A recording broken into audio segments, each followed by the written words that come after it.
ఉన్నదన్న సంగతి కూడా మనకి తెలియకుండా తెలంగాణలో ఉన్న అన్ని పార్టీలు 3 కోట్ల మందికి తాగుడు బానిసలుగా చేసి అప్పుడు పోయే సమాజాన్ని తయారు చేసి మన ఓటు కట్టాలి వాళ్ళు గుంజుకొని మనకి రాజ్యం లేకుండా భూమి లేకుండా పంట లేకుండా.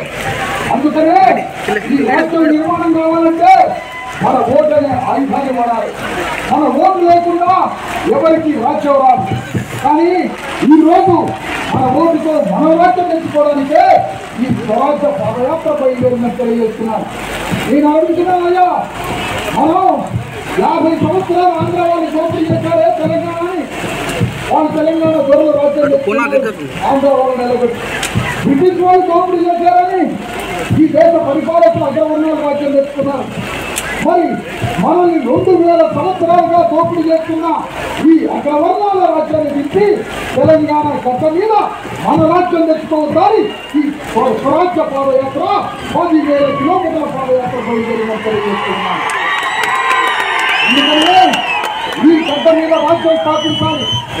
ఒక కాంగ్రెస్ పార్టీ ఈరోజు పాదయాత్ర చేస్తా ఉంది, ఒక బీజేపీ పార్టీ పాదయాత్ర చేస్తా ఉంది, ఒక దొరకాని పట్టేలమ్మ పాదయాత్ర చేస్తా ఉంది. ఈ పాదయాత్రలు దేనికి చేస్తున్నారు? మీరు మీ రాజ్యం కోసం చేస్తున్నారు. మీ రాజ్యాన్ని నిర్మాణం చేసుకోవడం కోసం మీరు పాదయాత్రలు మొదలుపెట్టారు. కానీ నా 10,000 కిలోమీటర్ల పాదయాత్ర మా రాజ్యం నిర్మాణం చేసుకోవడానికి ఈ పాదయాత్ర ప్రారంభిస్తున్నాం. తెలంగాణ గడ్డ మీద మా రాజ్యాన్ని స్థాపించడం కోసం ఈ 10,000 కిలోమీటర్ల పాదయాత్రను ప్రారంభించడం జరిగిందని మరొకసారి తెలియజేస్తున్నారు.